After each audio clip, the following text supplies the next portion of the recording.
All right, welcome to Pacific Northwest Overland Expo in Redmond, Oregon. My name's Jason, I'm with Baja Designs, and today we're gonna go walk around the show, check out some of our favorite rigs.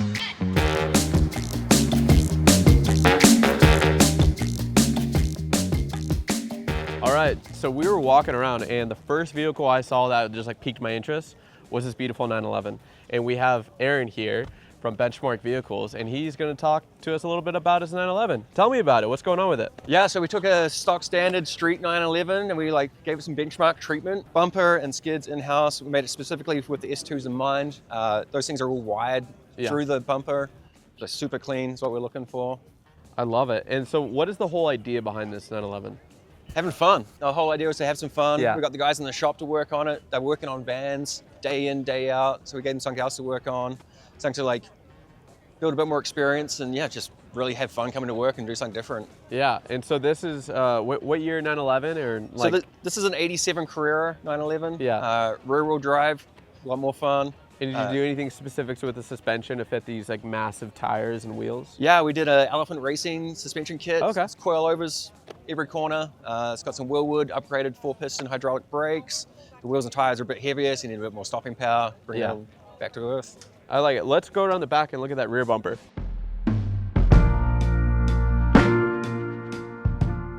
One thing I really noticed, well, one, I could tell that you guys added this ducktail. Yeah, absolutely. Yeah. Threw the ducktail on there.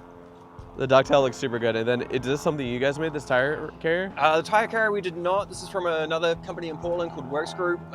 We worked with them really well. This thing works great.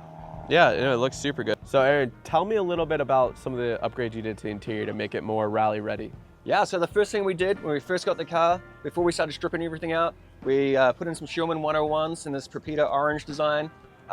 Super comfy, super nice, super unique. I believe it's just the one set that they did in the Pepita orange. And then we also threw some other things at it, like a short shifter, a 3D printed little kind of OEM looking Switch Pro holder in the middle there, some Inhabit mats, and then yeah, just some other little fun touches just to really like give it that vibe of the old rally.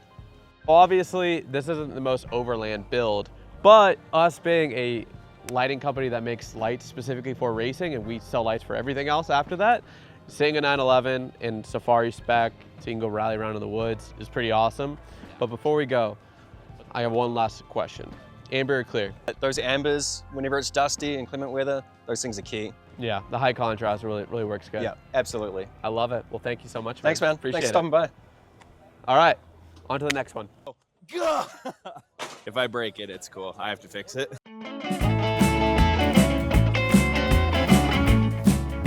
All right, so I didn't need to walk around Overland Expo to find this build. This is my good friend here, Christian, and his brand new Tacoma that he's built out.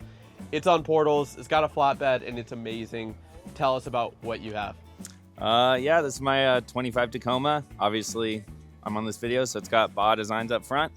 And I work at 74 Weld, so it's one of our latest builds. It's a 74 Weld portals on a 25 Tacoma, and then going from there, basically like overland, Australian inspired build. What's the whole goal behind the build? So kind of the whole thing we do at 74 Weld, we try to like add capability, but try to disrupt the vehicle as less as possible. So that was kind of like everything I added to this was keeping that in mind. I mean, obviously the flatbed looks kind of extreme, but basically everything on here is a plug and play kit down to the Baja Designs and everything. I didn't have to fabricate anything. I wanted everything on this build to bolt on and just add to the vehicle without too many drawbacks. And that's where we landed. Let's walk around to the front and check out the lighting package. Christian, walk me through your lighting package. What do you got going on? Well, no one watching this video probably knows, but I used to work at Baja Designs and I have opinions about this. But Who's got opinions? so basically I'm running a bunch of lights that are, in my opinion, pretty slept on at Baja Designs. 2 different sets of squadrons. Starting in the bumper, I'm running the SAEs. A lot of people, especially Tacoma boys, want to hook up Squadron Sports to their fog pocket and blind everybody on the road. But they're not road legal. They're not we have road SAE. legal, bud. So they said, Baja Design said, hey, I can solve this problem for you. And everyone said, no thanks. And It's not Baja Designs' fault. They made these, they're road legal. They've got a cutoff, so you're not blinding drivers or families just trying to make it home from dinner and not crash a car because they're getting 3,000 lumens straight to the dome. And then you have a light bar right here, which is pretty cool. Little cute 30-inch bar, but it's really cool. It has a backlight feature, matches your amber. Yes, that was a benefit added. I personally am I don't care about backlight. I've never wired backlight until this truck, but then when I wired it, I was like, oh, matching backlight kind of goes hard. So yeah, looks good. Yeah. And then of course you have Squadron Pros up on the A-pillar. Honestly, one of the most slept on lights. 100%. I think for most people that want to go camping or go on adventures on the weekend, a Squadron Pro, if that's all you can get, that'd be more than enough. So tell me about this S-Pod you have mounted on the dash right here. Yep. So S-Pod kit, this is for the 24 Plus Tacoma. So it's a plug and play kit. In the engine bay, you get a bracket for the brain, sits in there, two bolts that are already existing, no modification. And then the front, you just remove this little panel that was here, OEM, pop that off. You use the clips that were on it, pop it on the new panel from S-Pod, goes in there and you're done. And then you do any other interior modifications to like make it Overland ready? No, basically inside the only two modifications are pretty major and necessities. They're the S-Pod and then PRPC cover. If you have ridden in a 4th gen Tacoma or you own one, this is a necessity. I've actually never been in a worse interior. Love the truck, totally grown on me. I wasn't super amped on the 4th gen when it came out, but the interior can't grow on you. It's so bad. Buy PRPC covers. It's a necessity. So you have a flatbed tray and a full camper setup. Tell me about what's going on here. Yeah, so obviously that's the most jarring part of this build that pops out. This is a full flatbed tray bed replacement, whatever you want to call it, from Summit Expedition Trucks, or SET. They're out of Canada, so this is the full plug and play. Obviously the bed is universal from them. It's their 6-foot tray. I don't know what that is in metric where everyone else uses it. If we're being honest, it just looks cool. So that's why I did it. Yeah, this just looks cool. The least practical modification I did on this. Everything else was fully it works good. And this was this thing's cool as hell. So that's why I did it. What about the tent? And then up top, so it's obviously mounted on the loops of the flatbed. This is a GFC RTT Pro. They're, go fast campers, known for their campers. This is the top portion of that. And it's super nice, made in Montana and super cozy. Got a ladder and we got the awning blocks from Shitco to make some extra shade because unlike their campers, I don't have the cabana mode. So I'm dependent on that shade. Christian, let me ask you this. So if there's one feature on your truck that you love the most, what is it? Well, that's tough. I'm gonna have to say 74 weld portals. Okay, portals it is. Now my last question, clear versus amber? I'm clear all day long because like Alan and Pudia, I'm never in the dust. Yeah? I just came up with that right now. I didn't even know you were gonna ask me that question. Did you say unlike Alan and Pudia? Did I say unlike? Yeah. God damn it!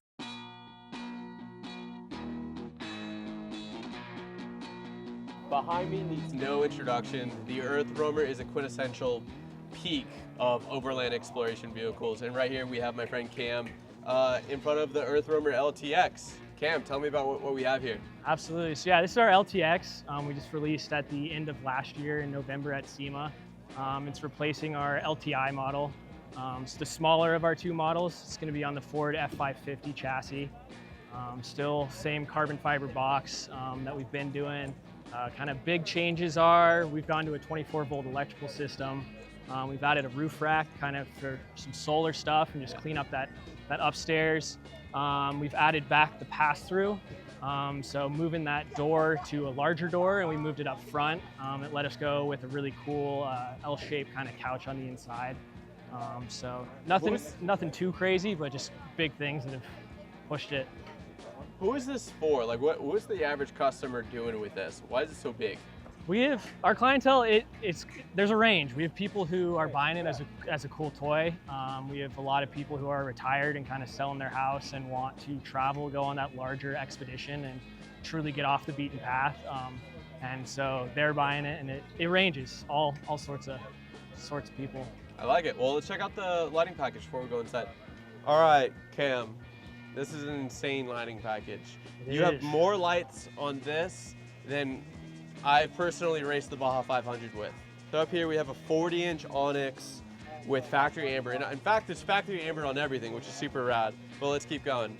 You have XL 80s with factory amber and Squadron SAEs with a factory amber lens, which actually is not road legal. Have to say that. The lawyers might see that. But it looks cool. And we have LP4s on the A-pillar with the IPT blockers, and it just looks insane.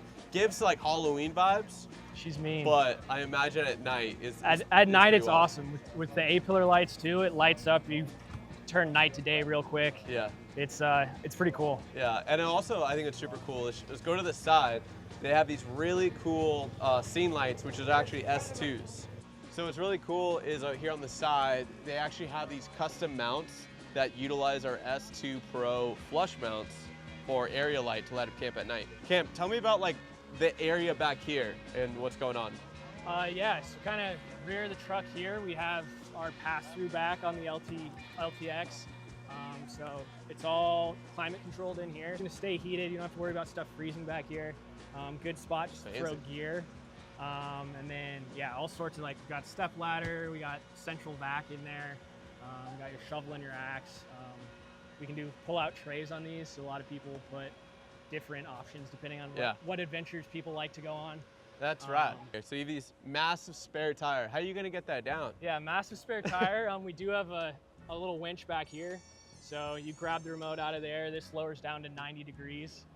You undo some bolts, and then your winch keeps going. It goes all the way down to the ground for you. Wow. So you're never having to pick it up. And how are you jacking it up? Does it have a jack system? It's on an air suspension. So we do have travel there. We have just a jack that's hidden in the garage there. If you do need to change a tire on it. Wow. But the whole thing's coming up and down, and then redesigned rear back box. So this one here has kind of the bike mounts on it. So you can throw your bike on here. That's cool. We can also do like a storage case. We do Roam storage cases on there. That's a front runner table too, so that just slides out and you have your outdoor table. Oh wow. Inside of it, there's kind of a few different options that we're doing. This one's optioned out with the Traeger on it right now, but this just slides away into the box. And you guys designed this box? Yeah, we're doing this box all in-house. We're welding it up in-house. Wow. All of our metal work. But yeah, so we do pizza ovens, Traegers, Blackstones, regular grill for burgers and stuff like that. That's awesome. And it looks like here, if you push this back in, it looks like you have a locking mechanism? Yeah, so that's super cool is all of our exterior box, this guy, these locks here, with the press of your key fob, it's gonna lock everything down. So you don't have to That's insane.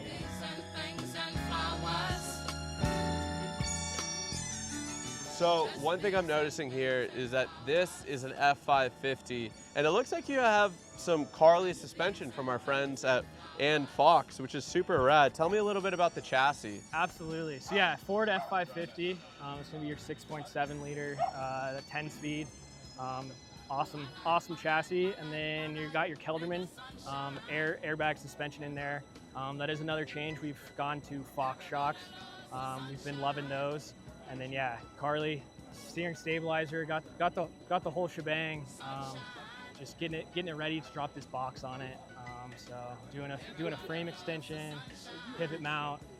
There's a lot of work that goes into this chassis. Wow. Even before a box gets dropped on it. But and what is the whole chassis weigh? Complete this truck, we're about 18,000 pounds. 18,000 pounds. Cool. Where does it stack up versus like maybe another style of camper like this? Yeah, it's definitely on the heavier side of it, but it's also kind of more the luxury side of it. Right. So that one-piece carbon fiber shell helps a lot with that. But we're also using real walnut on the inside, porcelain countertops. Some of the more luxuries, it's keeping it heavy. It's absolutely insane that the entire box is carbon fiber and it has the shape that it does. Like that is an insane amount of work to do. That's a huge part of it. I mean, we're doing all of that composite work in-house, all that paint work in-house. So we have those molds, they're laying up, all vacuum infused carbon fiber. And yeah, then you literally have a vacuum. It's vacuum. Well, yeah, it's vacuum infused. So yeah, you lay it all up and you pull the resin through it. Wow. So it's a cool that's process. That's a big building. Yeah. Looks rad. Let's go check out the inside. Absolutely. Yeah.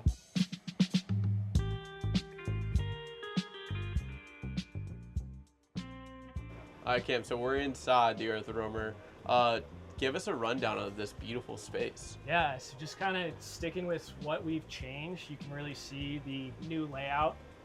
So with moving the door up front, it let us go to this L-style dinette in the back with that 43-inch TV that comes up out of the cabinet. Just a really good kind of kick your feet up and relax space.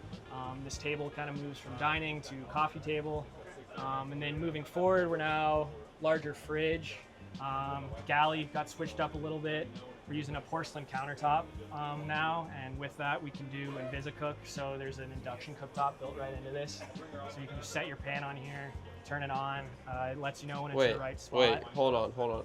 Did you just say there's a InvisiCook? Yeah. So that it's invisible. So this is a stove here. Yep, this is a stovetop. You got two burners, kind of burner here, burner here. And do they light up when you turn them on? No, they don't light up or anything. You turn it on and you set down your pad, put your pan on it, move it around. Once you get in the right spot, it lets you know.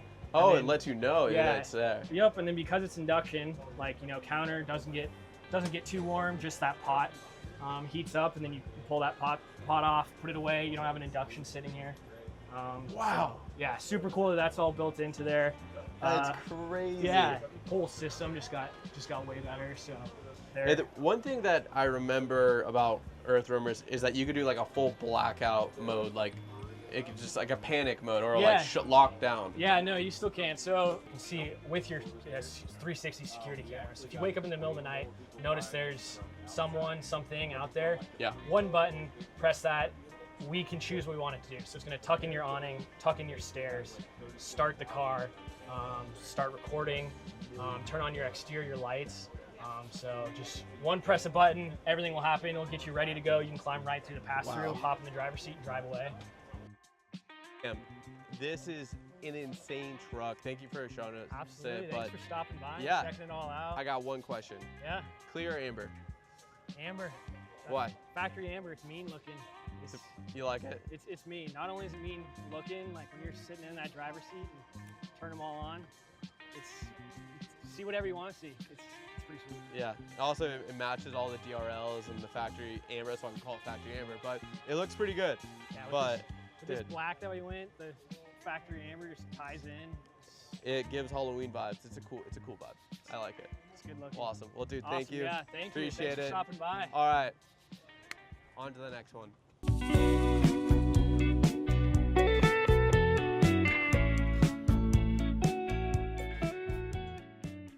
We have one of my favorite rigs here is Chris's F250 with Super Cab with an Enduro camper. And I think it's just super rad. Chris, tell me a little bit about it. Awesome, yeah, thank you. So this is a 2024 Ford F250. And this is a big upgrade from our previous rig. We came from a mid-sized truck. We wanted something a little bit bigger, more comfortable, more capable. Mm-hmm. This is a fully composite, lightweight, frame-mounted camper. So we removed the truck bed altogether. The camper was modeled and built directly for the specs of the truck frame. Yeah. And it has kind of everything that we would need to stay out and go out in the backcountry for a long time. It's an F250, that's really cool. It's on Carly suspension, Nomad wheels, and of course it's a super cab. So that means you have the shorter wheelbase, the smaller cab, and just proportionally, you don't see a lot of them. So seeing you have one is just kind of refreshing and fun. But let's go check out the lighting package. So up front, it looks like Chris has an 80D bumper with a few XL80s right here. He was telling me that normally like this is meant for a light bar, but he really loved the XL80 pods. And I think for a light that literally does it all, you can't beat this. Yeah. And then it's cool, he has a 10-inch S8 right here with a combo lens shooting out to the side. There's like a really nice cornering light just fanning out the side, so it really dials in those lighting zones. Yeah, I wasn't sure if I wanted to do like ditch lighting. Yeah. And so having this angle and also the wide cornering, I think is the best of both worlds for us. And it's just a weird thing to say, like, I said your truck was subtle, even though it's big, but it doesn't have like a lot of stuff bolted to it. It looks small. Like if you had the camper closed from far away, you could think, is it like a utility truck? Is it a service truck?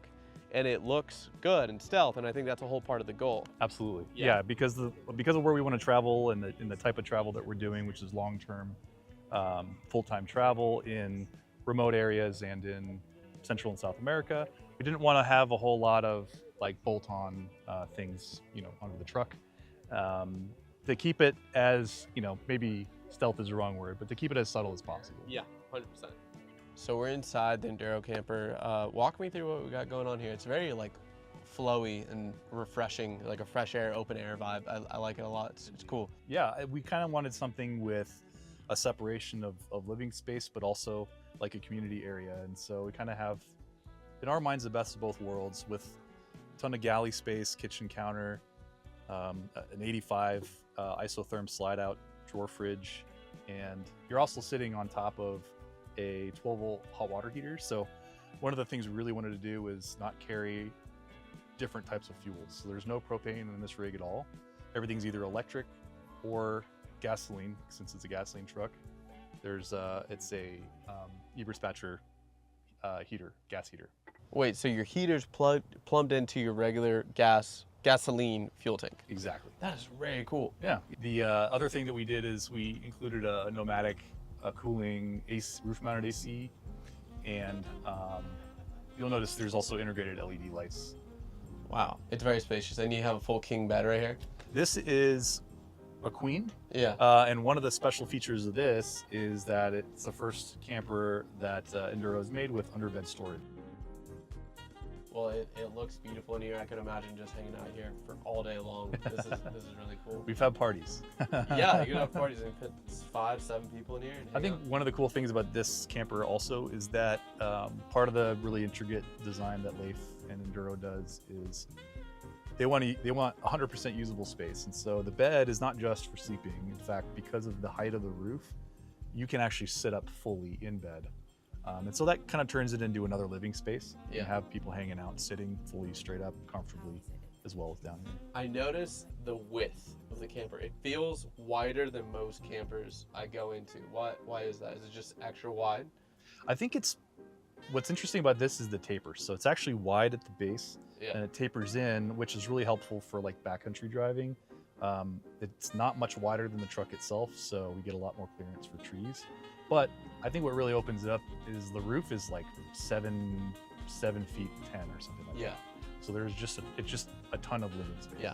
And then of course, wondering how you pop the top, it's on actuators. These are electric actuators, and there's just the switch right on the corner that will pop it up, and I think it's 20 seconds.